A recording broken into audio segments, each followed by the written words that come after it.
Hi, welcome back to our next session. The new session, well, last time we had discussed about the graphically represent of our frequency distribution, the table, which how to construct the table was also a part of it, and then use the table provided together with the boundaries or certain type of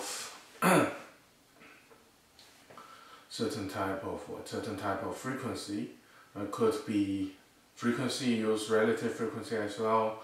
Sometimes we use the class boundaries, right? Sometimes we use the class midpoint for different type of curves with graph, right? Then the last one we see is called Ogive.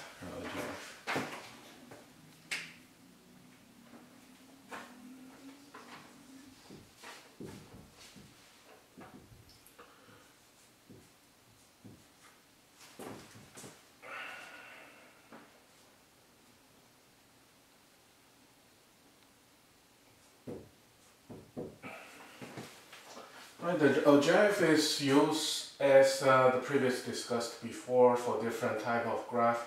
We use different vertical and horizontal scale.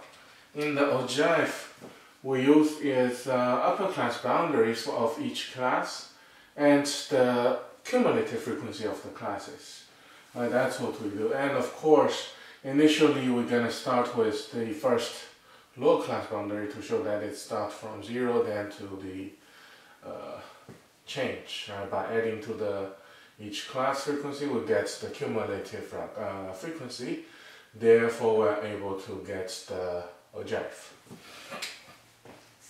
Right, so let's see the example of IQ score.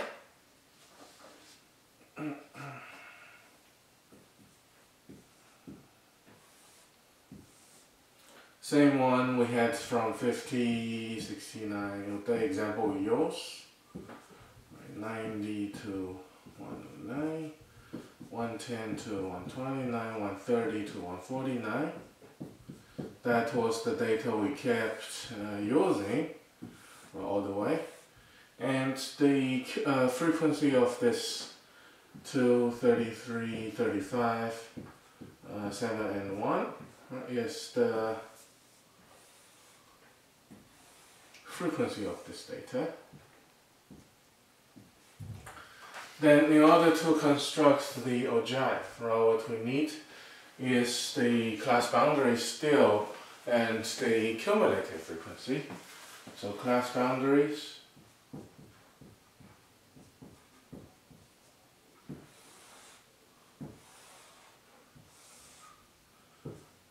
and the cumulative frequency.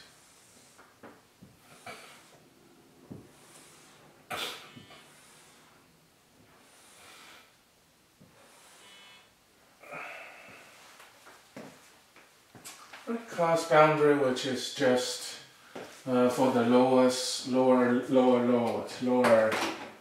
limit, with minus 0.5, and for the upper limit we add 0.5 to get those class boundary.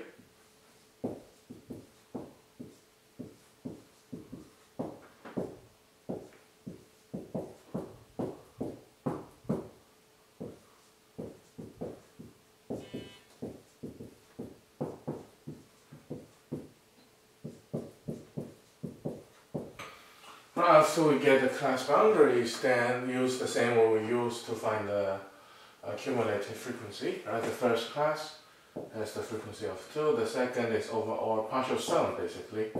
It's 35, the next one is 70, the next one have 7 more, that's 77, and the last class have 1 more data, which is 78. That is the cumulative frequency and the class boundary we had. Then to construct the graph of Ogive, as we mentioned, we need to use the class boundaries. Pretty much is the upper class boundary with the first to lower class boundary as initial. So, and we see it go up all the way to 78. Right? Vertical scale is the cumulative frequency. Horizontal scale is still the class boundaries, right? The classes, the category, which we have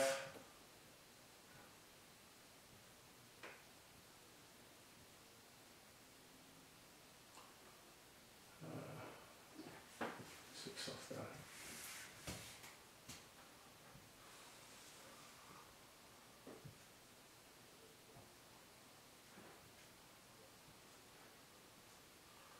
Right, from 49.5 initially to all the way to 149.5.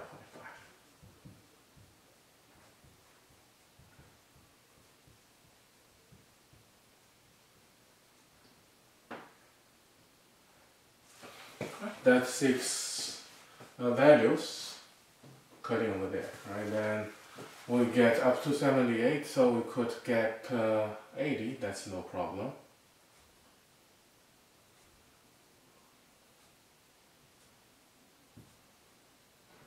Well, each gap is a 10, then we go up to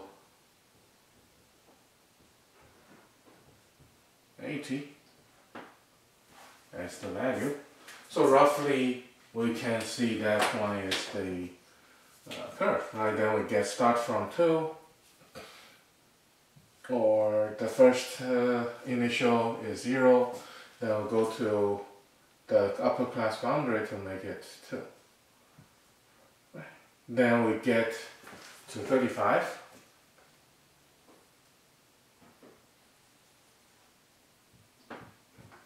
Next, third class cumulate up to 70, which is this one, up to 70.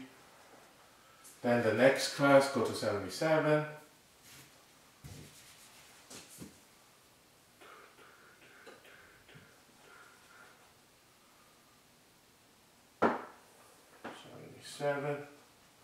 Then the last one go up to 78, which is a little more. Right, so we get 70, 77, and 78 as marked as cumulative frequency. Then we start from initial 0, go to the first class, is rise up to 2. The second class go up to 35.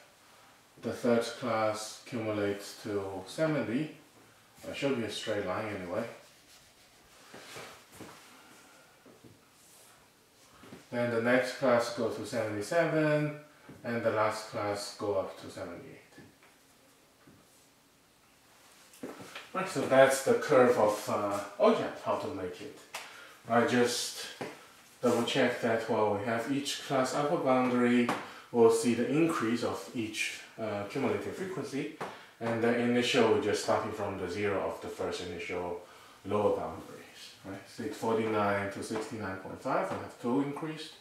Then from 69.5 to 89.5, we increase up to 35, as the cumulative frequency does, and so on. Right, to 70, the next class go to 77, and the last one has a cumulative frequency of 78. That is the Ogive, for how we can start the Ogive.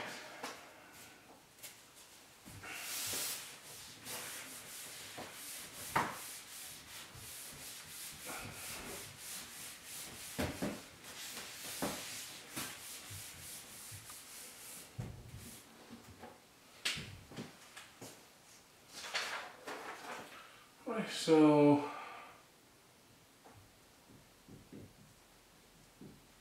the same example we used was best actor, the age distribution with the frequency.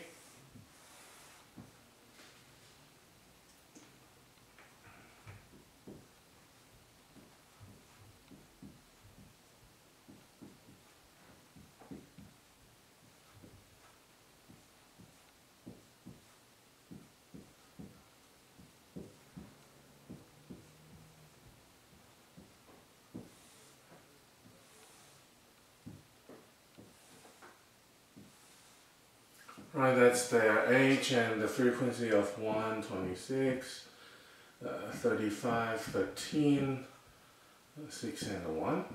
Right, that's the given distribution of the air H. Right, if I remember correctly, that's for 82 different actors, right, the H together that sector. And we need to find is the class boundaries and the cumulative frequency.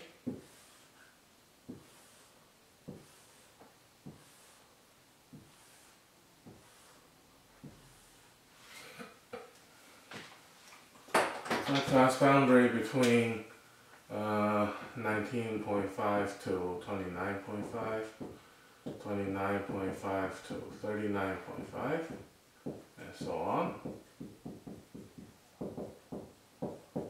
49.5 to 59.5, 59.5 to 69.5, and the last one, 69.5 to 79.5 as the class boundaries we need to find. Right?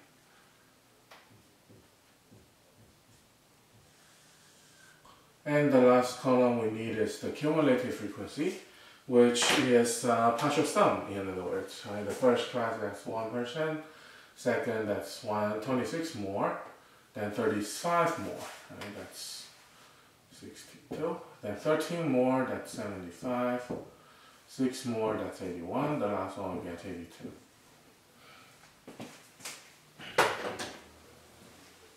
Right, so still have 80-ish, about 80 something people, right? So we could draw the vertical line a little longer, right? Then no problem at all.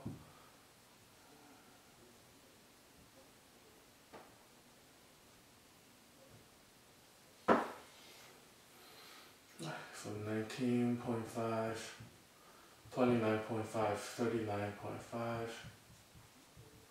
59.5, 69.5, and 79.5 of the ages. And the vertical scale would be the cumulative frequency. Right? And the scale we could just move up to 80, that's fine. Right?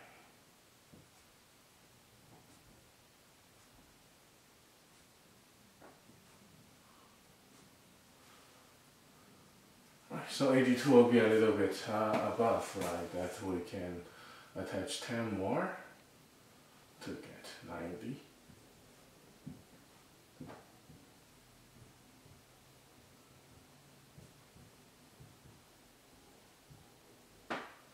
Right, the scale which have a gap of 10, that we get 90 as the maximum.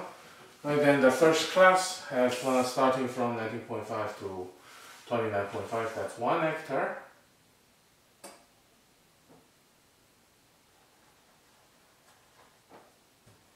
I just want that, say 1 of the hectare, this initially starting from 0. Then that's 26 more to get up to 27 for the next, from 29.5 to 39.5, that's in total be 27, right, and getting 26 more. Then 35 more to get 62 for the next class.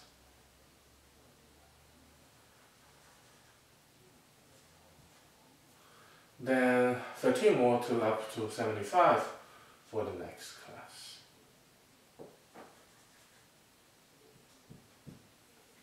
Then 6 more to get 81.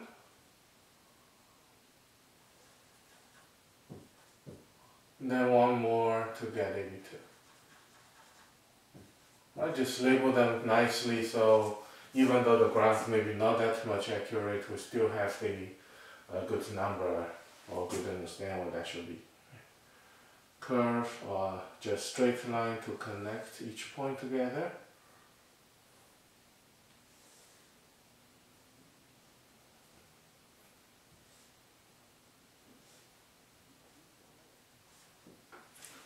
Use the straight line to connect the each class, right? Just be careful that the first one is use the lower boundary as well to make it starting from the 0.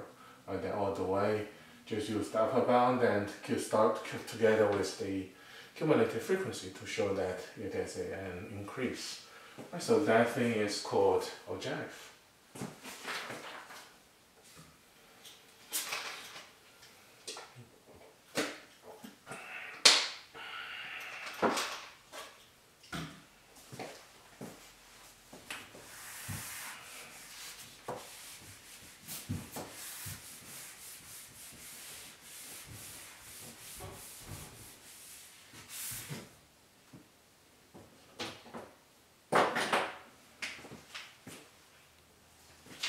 Right, then we have the next topic is about scatter plot.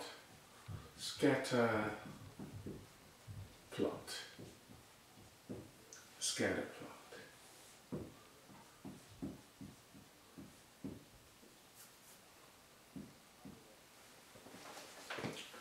Right, plots of pairs data.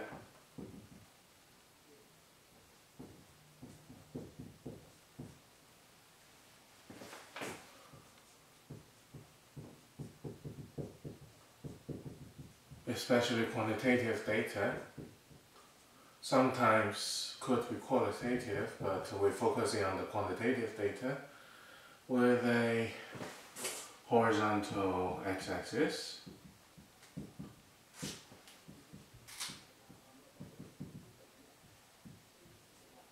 and a vertical y-axis, basically.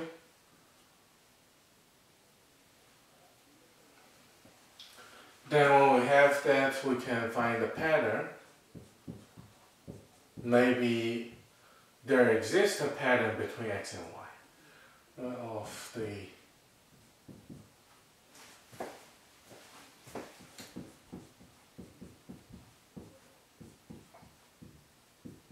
plotted points.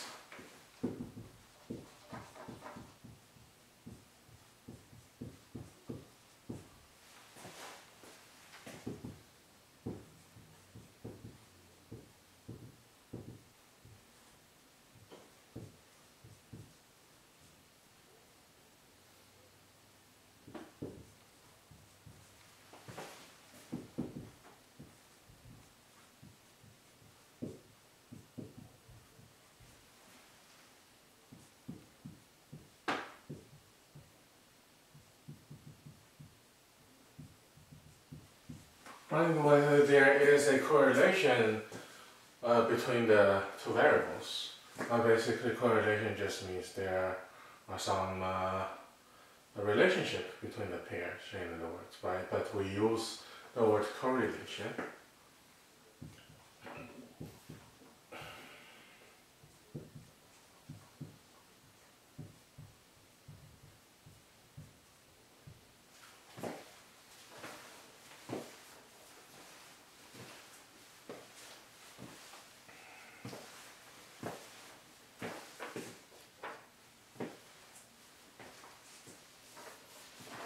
But for example, right, we have a picture there to show that, well, the vertical scale is the arm.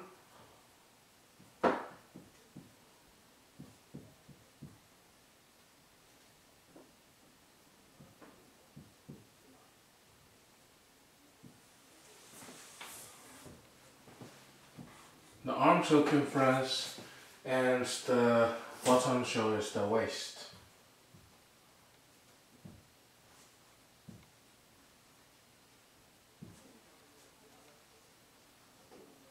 The waist circumference, right, both in the unit of centimeter.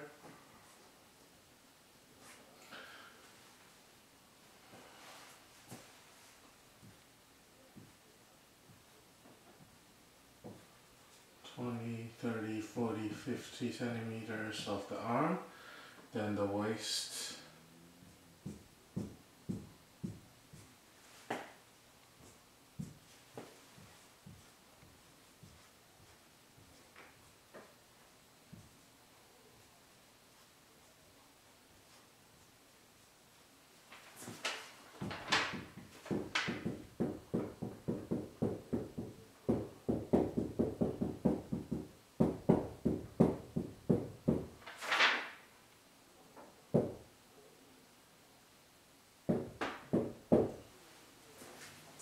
Right, roughly we get that point, which each point represents a paired data.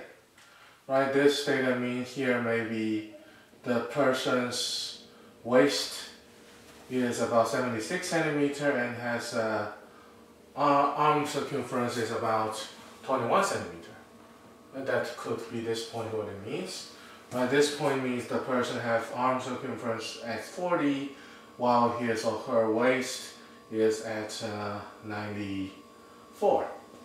Right, the other person over here at this point, the waist is at 94, but the arm circumference is about 45. Right, that are all these points what that mean. Right, and for this curve, right, for this plot, what we see is, well, each point represents one data, which the data is collected from same individual, and we can see that as the waist circumference is getting bigger, the person's arm circumference is also getting bigger. Right, that is, we call that a positive correlation.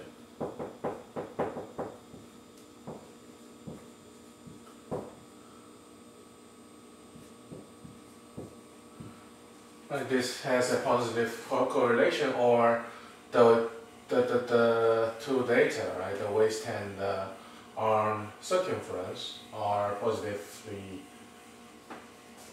correlated, or positively correlated, whichever. Right? That is the thing or the pattern we can see at least from the graph. Right? Sometimes we need an accurate way to prove that for the entire population it has that type of relationship. Therefore, maybe we're going to use some numerical data or numerical value to represent that type of correlation, which we'll see that in our chapter 10. In the chapter 10 will be about the correlation. Right, then also, right, if we find out something, two variables, they are correlated, right, either positive correlated since the slope is positive, increasing, and okay, also could be negatively correlated as the horizontal variable increases, the vertical variable decreases. It could be the other way, it could be that way, which is negatively correlated. Here is positively correlated. Then there also might be something is not correlated, right? It's also possible. Something like a person's weight and his or her pulse rate,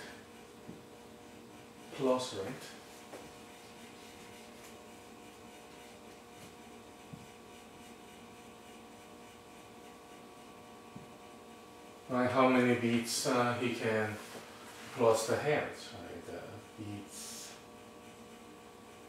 per minute. That is actually not correlated at all, right? No matter how heavy or how light the person is, right? The pulse rate or the weight doesn't affect each other, right? Basically, the weight of the person does not affect how many times he or she can do, right, for beats per minute, the pulse rate. So that one, we're not able to find the correlation in between.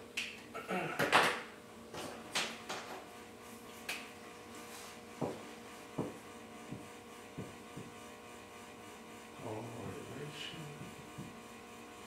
Right, that one cannot find any correlation.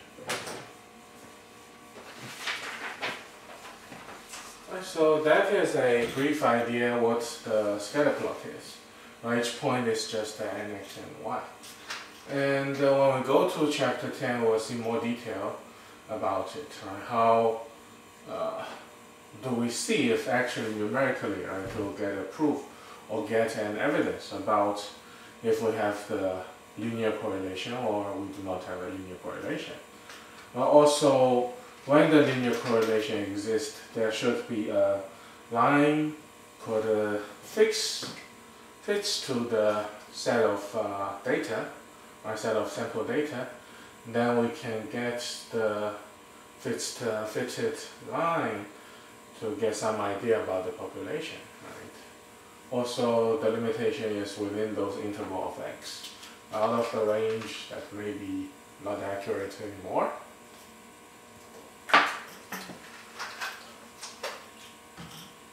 But anyhow, right?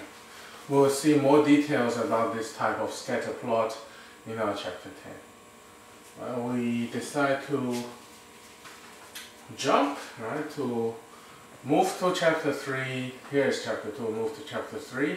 Later then, after chapter 3, we will jump to chapter 10.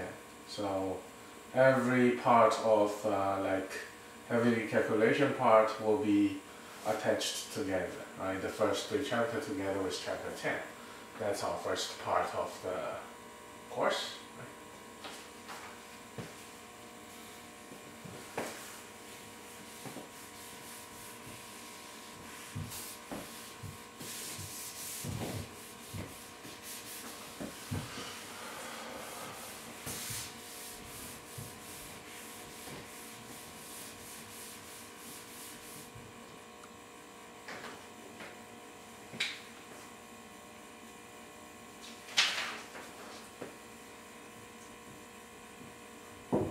Then we will move on to our chapter 3. Well, we're starting with section 3.2. So it's measure of center.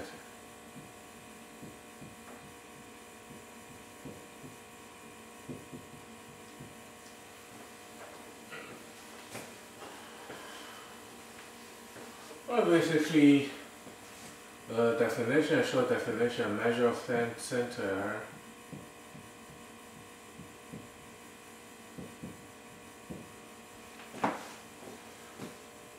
is a value that represents the center of the data set.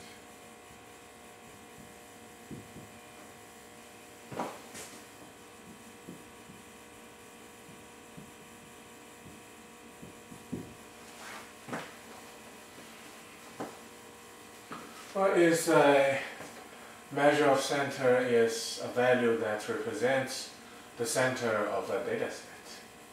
And in other words, it's an average, right? A type of average. But average has a different thing. The first one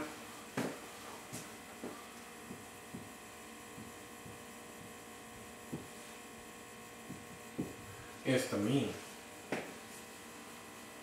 The mean is most commonly used, and the most important measure.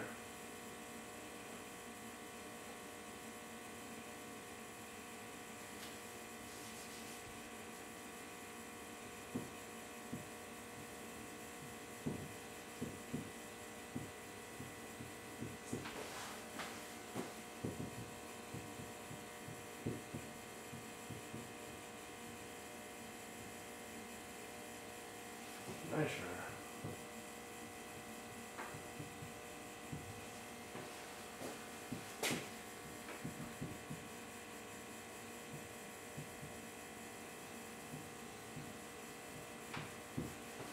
Or sometimes also called arithmetic mean. What that do is just to add all data together, then divide by how many data we have. We'll see the formula, which first thing we'll see is the capital sigma. Is a big calculation, which is the sum, right? That's the capital sigma. If you know something about Greek letter, right? That's capital sigma. That afterwards should be some formulas are following, right? To add whichever thing. That thing notation is the sigma. Right, the x is variable.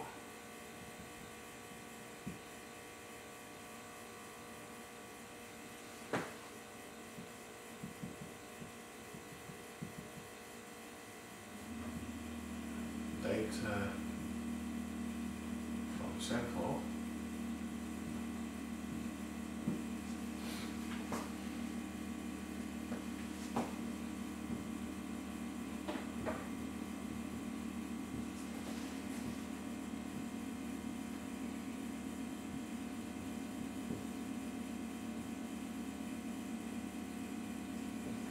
An amount of data also in the sample.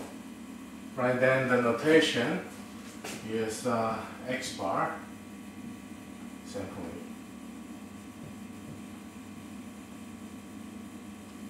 Right, so if we get a sample data, then we put the lowercase x as the variable, then x bar is the sample mean.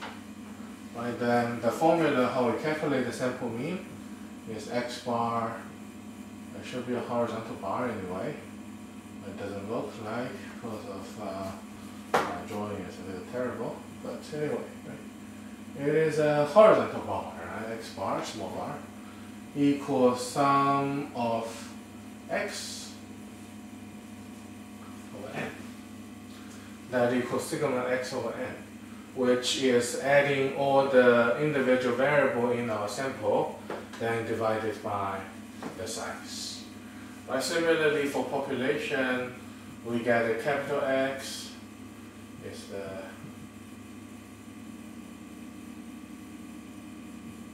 variable from population, and the capital N is the population size.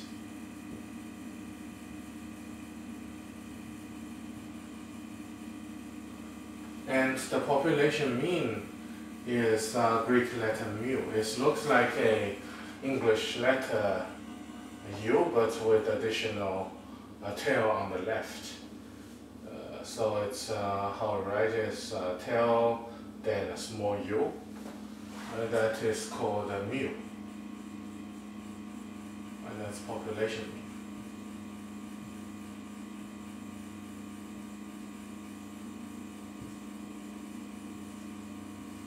Pronounced as mu. Right, so the formula is same. Mu is sum of capital X over the capital N, well, which is also the number of variable we get divided by the size of the population. So the question, or whichever thing we do, should be telling us exactly what we deal with is a sample, or what we're dealing with is a population. It should be mentioned very carefully and very clearly.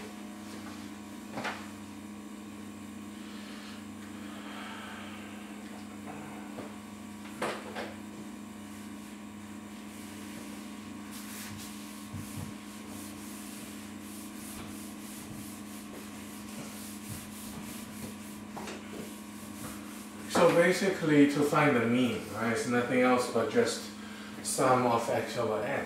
Usually, right, our course will give us the sample as the data provided, right, but maybe for later on, we will see the notation of population and mean, or what else, other things.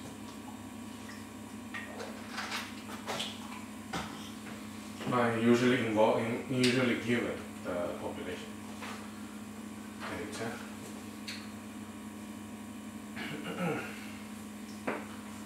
For example, let in air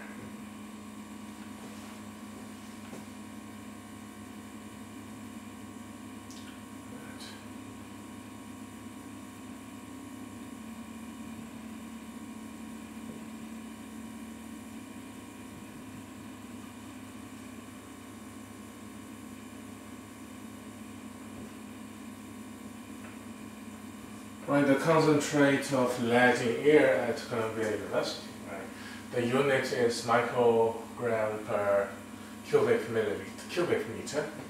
1 microgram per cubic meter.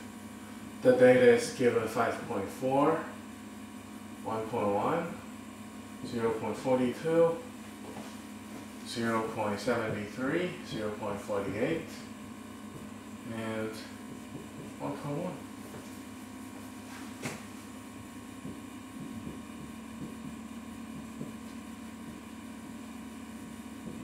That data may be collected for some different days. I ask us to compute the mean. Basically, it should be sample mean. Right? So nothing else but we do is the sample mean formula. Right? It's the sum of x divided by n. Which sum of x, we add all the data together, 5.4, 1.1, 0.42 data, 0.73, 0.48 plus 1.1. The sum will get 9.23, that's 6 data we added, divide that we'll get is 1.538.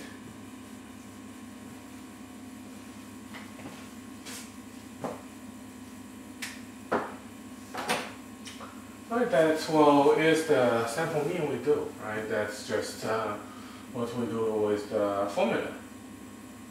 Right, but for those 6 data, maybe in one day, right? In one of the day, we find out, well, the lead concentration is extremely high compared to the others, right? The others are about 0.4 something, 0.7, 1.1, but nothing too much like 5.4 in one day. Right, so that's type of data which is far away from the majority of the data, right? It could be called the outlier.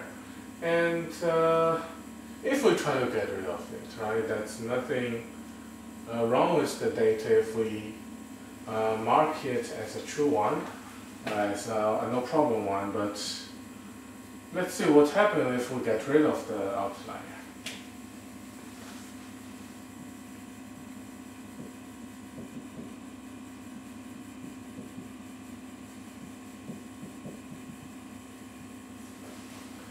We get the data set to be 1.1, 0.42, 0.73, 0.48, and 1.1.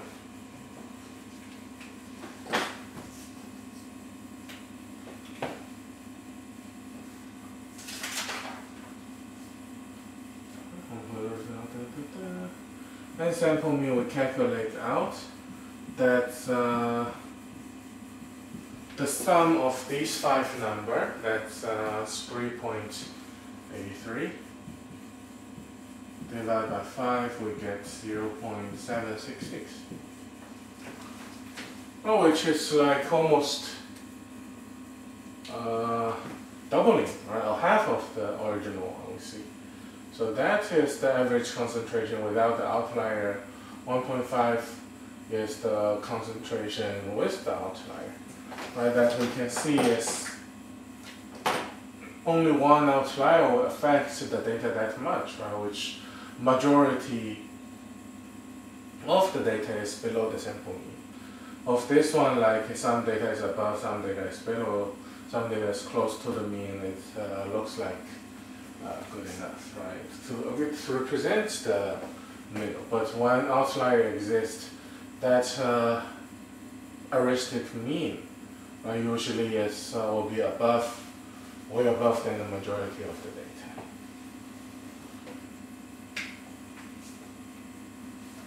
Right, that we can see as outlier has strong effect.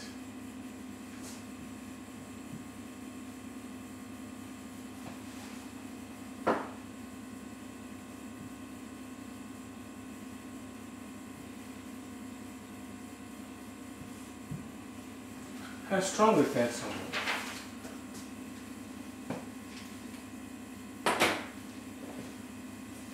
Right, it doesn't say that outlier is an error, but if the outlier is correct enough. For example, like people's wage in the city, right? There are majority people are having the average income, like I don't know how much, but for instance, like 50,000 of household. But there are still people with extremely high wage. Yearly they may earn like a couple million, a couple trillion as an income, right? That's still possible. If you count those people, use the mean to find the people's average in the city, that's extremely large number as outliers will have super huge effect on the average income, right? So that will be not that accurate when we see people's income in that way. Therefore, that's the limitation of mean, right? But for most of the time, the mean is a very important and commonly used measure of center.